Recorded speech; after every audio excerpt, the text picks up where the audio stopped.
It's time for some more horror movie reviews.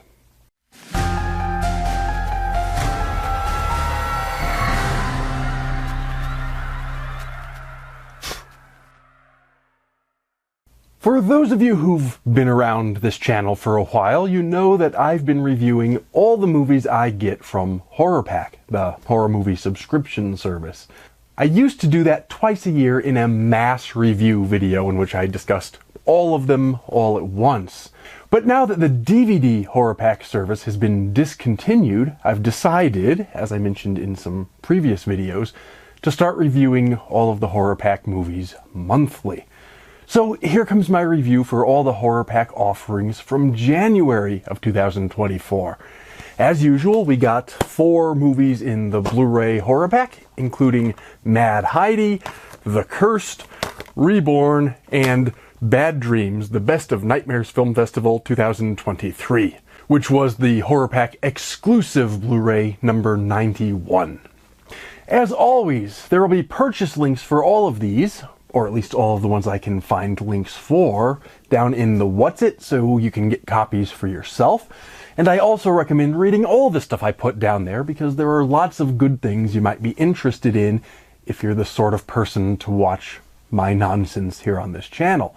And if you do like what I've been doing, be sure to click that like button and subscribe and do all those things to feed YouTube's increasingly fickle algorithms. But without further ado, let's talk about the movies, since that's what I'm sure most of you at least are actually here for. The first one was Mad Heidi.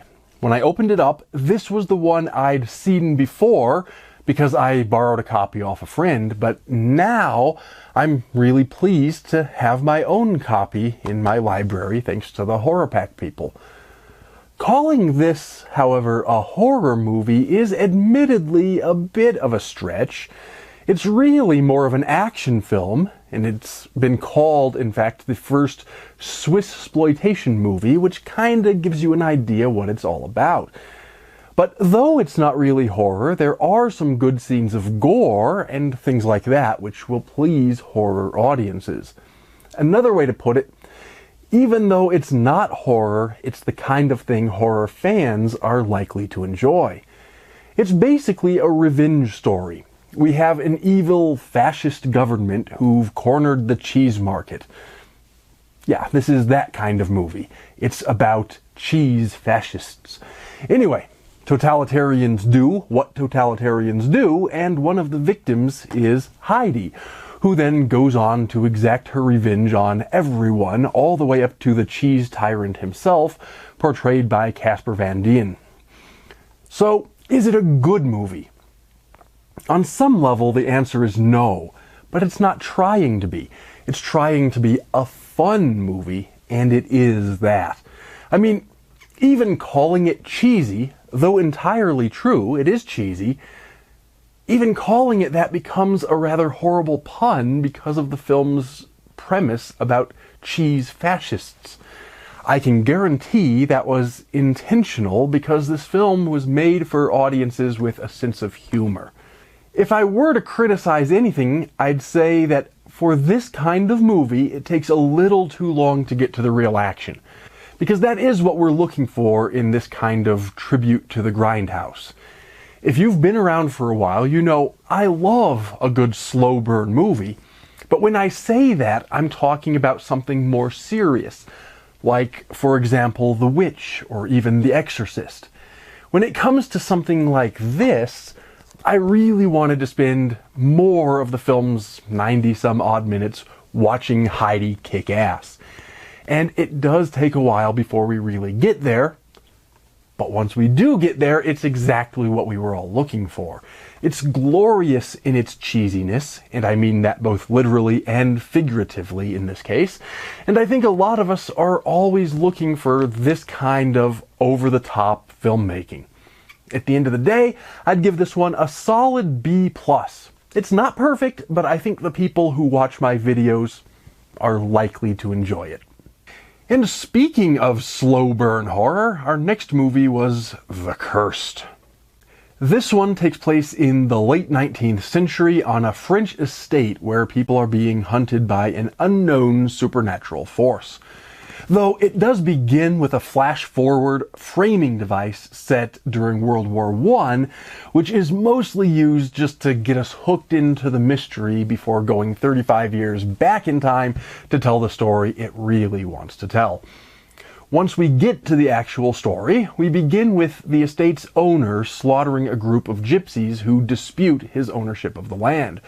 And it's a brutal scene involving hanging an old man as a scarecrow and then burying his wife alive. But the old woman foresaw their demise and cast a set of silver werewolf's teeth to use as protection. Of course, those teeth end up being at the heart of the curse mentioned in the title.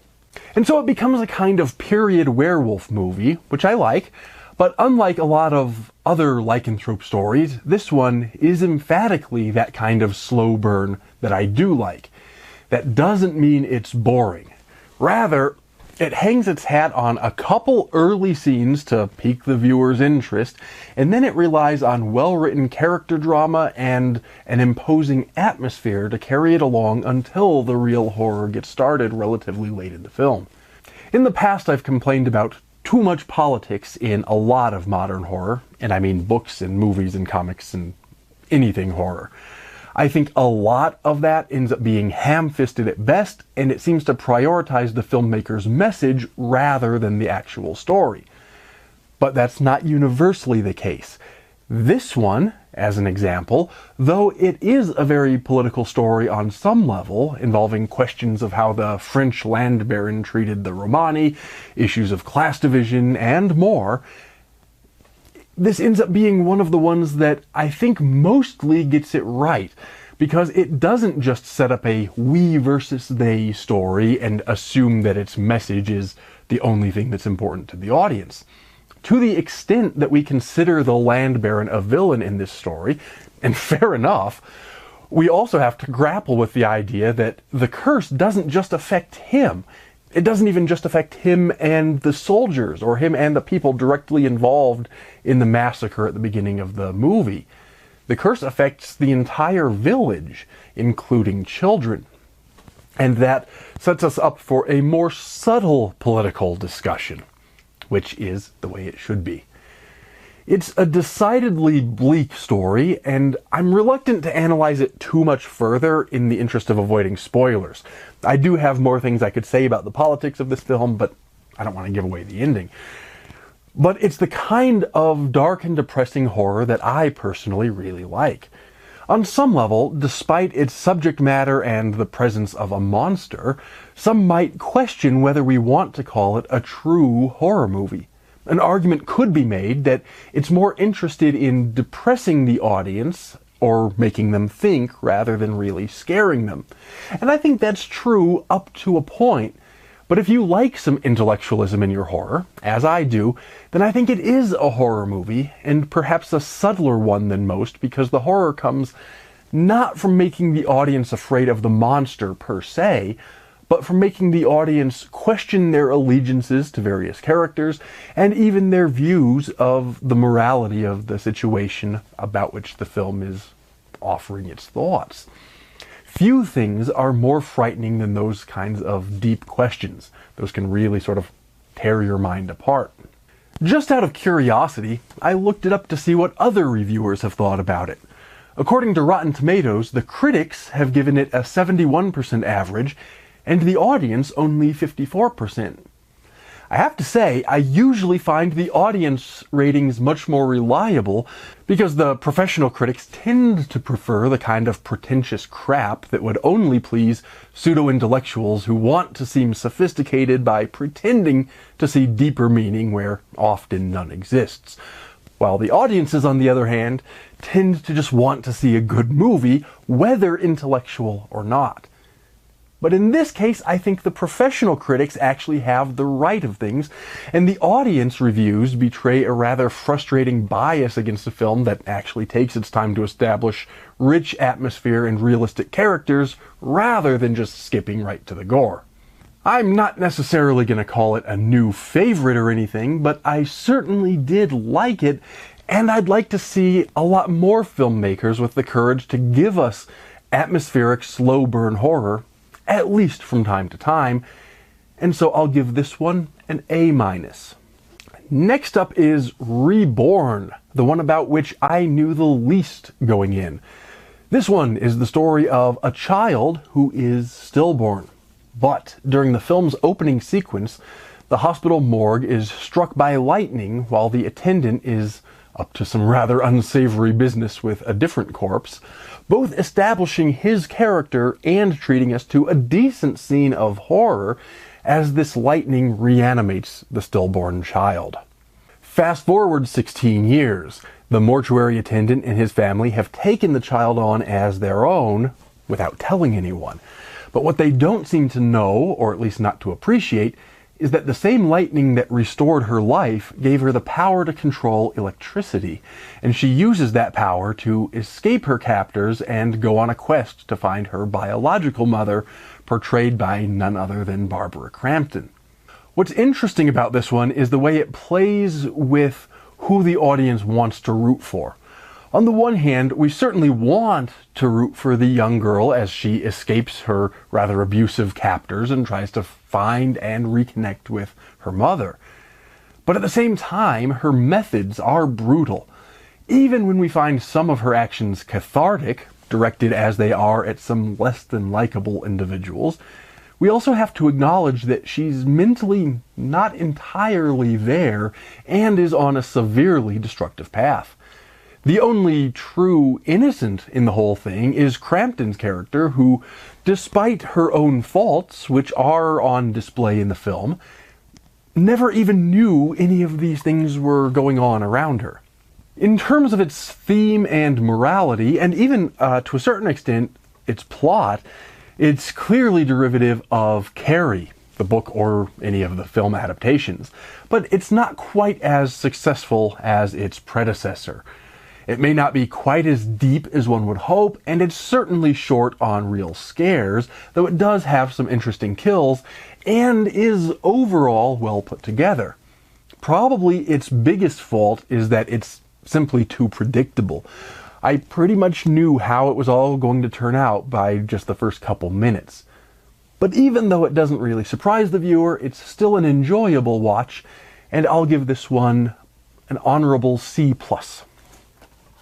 And that brings us to the moment I think at least some of us have been waiting for. Bad Dreams, the Best of Nightmares Film Festival 2023. This is a collection of 9 short films from the festival. And as I mentioned when I opened this package up, it seems to be a new tradition that the January HorrorPack is going to include one of these collections from the film festival. I've liked both of the ones I received in the past, so I was particularly excited to watch this collection. And the good news is that because I'm not trying to cram 6 months of reviews into a single video like I have been in the past, I can actually take the time now to discuss all of the films on this collection individually, at least in brief. I'll also mention, just for reference, I think all of the films, at least most of them, and I think all of them, have run times between 10 and 20 minutes. So most of them are right around the 15-minute mark. So that kind of gives you an idea of the space in which the filmmakers were trying to tell their stories. I should also mention that I will do my very best to minimize spoilers as I'm discussing these short films. But in some of these films, they are so short that even saying what they're about gives a lot of the ending away. So I will do my best, but forewarned is forearmed. Alright, on to the short films themselves. First up is a Norwegian film called Lake Sunshine 1989. It's set on the lake and in the year mentioned in the title, and it opens with 2 young women on the beach having a conversation, and quickly we discover it's going to be a film about a madman who has no clear motive and who attacks the girls and chases them into their lake house. Though a bit of a cliche, it sets itself up pretty well and has some really good moments of tension, particularly in the moment when the girls are in the house and trying to keep the madman out. But as horror movies often do, it rapidly turns from tension to brutality, and I mean that in a good way in this case.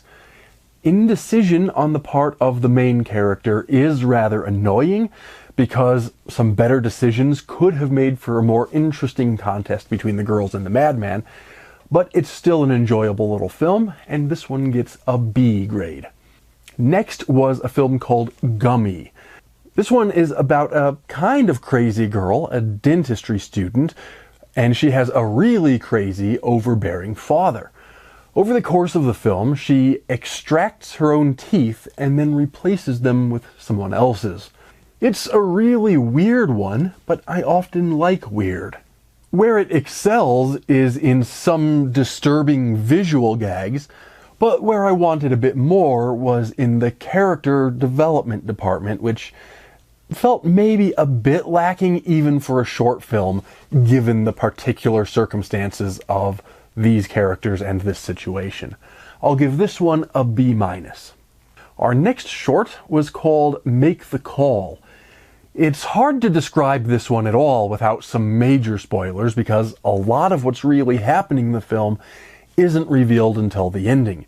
But suffice it to say, it's about a visit between two women with a past that haunts them, and one of them seems to be keeping a dark secret of some sort. I like that this one is character-driven despite its short length, and I think it ends really well, though for obvious reasons I can't say quite what I liked about the ending, and I'm going to give this one an A-. That's followed by a movie called Shut. This is a Dutch film in which a man visits his father, who seems to be going somewhat crazy, or at least senile.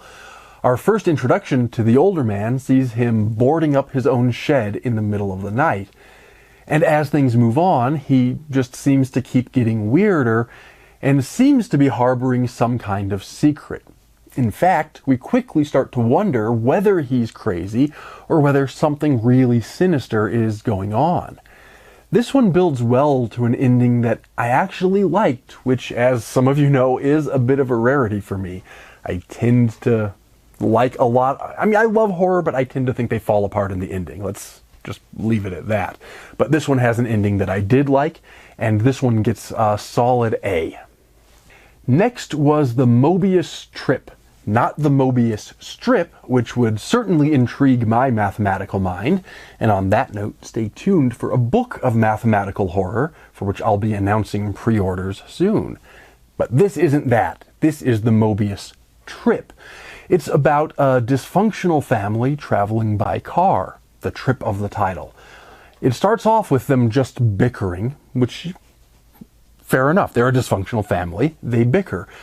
But it quickly turns toward the surreal and then blasts the audience with a bunch of psychedelic nonsense. There's no real plot here except that the surreal stands as metaphor for the dysfunctional family itself. And I have to say, I don't like experimental films as a general rule. There are exceptions, but in general, experimental is not my cup of tea. This one in particular plays with light and sound so much that it's actively unpleasant to watch.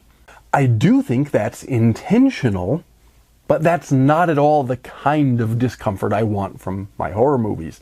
I want intellectual discomfort, emotional discomfort, fear. All of those kinds of things are a form of discomfort, but what I don't want is a film that actually makes me want to shield my eyes from the screen. And the lack of real narrative structure is fairly annoying to me as well. This is one for the art film crowd rather than people like me who like things a bit more traditional.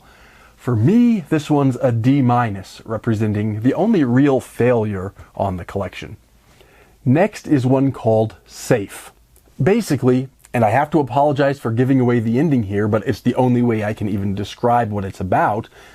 This one is about a young girl who accidentally kills herself while playing with her father's firearm.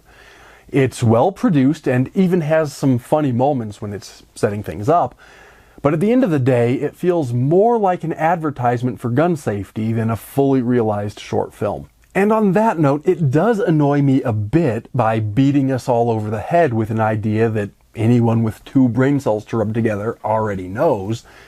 But if you put its subtextual preachiness to the side, the contrast between the humor of the first act and the inevitable horrific outcome of the final act is actually pretty good. I'll give this one the gentleman's C. Next is Floater.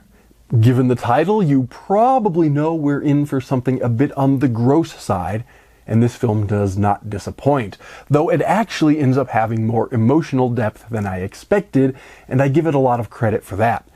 It's about a man who, after his father dies on the toilet, isolates himself in the very same bathroom, where he starts to think the floater the old man left behind has begun talking to him. If that sounds funny to you, it is, but it's also a fairly brutal look at grief-induced psychosis. It's not really as scary as I usually want my horror to be, but it's certainly a memorable one and gets a B+. That's followed by What Lies Within. In this one, a recent college graduate visits his estranged grandmother, and the traumas from their past begin to resurface. It explores some rather uncomfortable memories between these 2 characters, for which I give it a lot of credit, because it doesn't shy away from the difficult topics. However, while not nearly as experimental as the Mobius trip from a couple minutes ago, it does rely heavily on some hallucinatory imagery when more traditional character building and flashbacks would have been better. So this one's a C- for me. And then the final film on the disc was Tiny Thing. This one begins with a couple on a romantic getaway at a beautiful house with a remarkable view. Sounds perfect. But it all goes wrong for 2 reasons.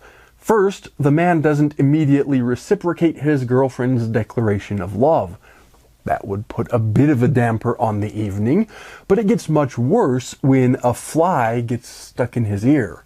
The combination of these 2 seemingly tiny things causes events to spiral out of control.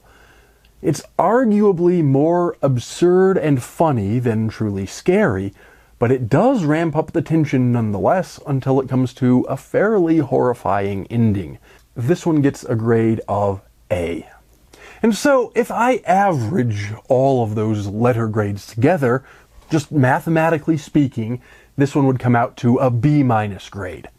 But because I have a particular fondness for anthology films or collections, and I like the opportunity to sample some great stuff, even if it means I also see a few that aren't my own cup of tea, I'm going to artificially boost it just a little bit and make my final grade for this one an A-. As always, I'm pretty happy with what I've gotten from HorrorPack to start off this 2024. And of course, the February pack is expected to arrive sometime around the end of this month, so make sure you're subscribed and have rung that notification bell so you don't miss it when I open that one up. I think this new format of doing monthly reviews is going to work out reasonably well, but as always, feel free to make yourself known in the comments if you have any thoughts on the matter. And as I bring this video to a close, I must say, as always, take care and stay scared.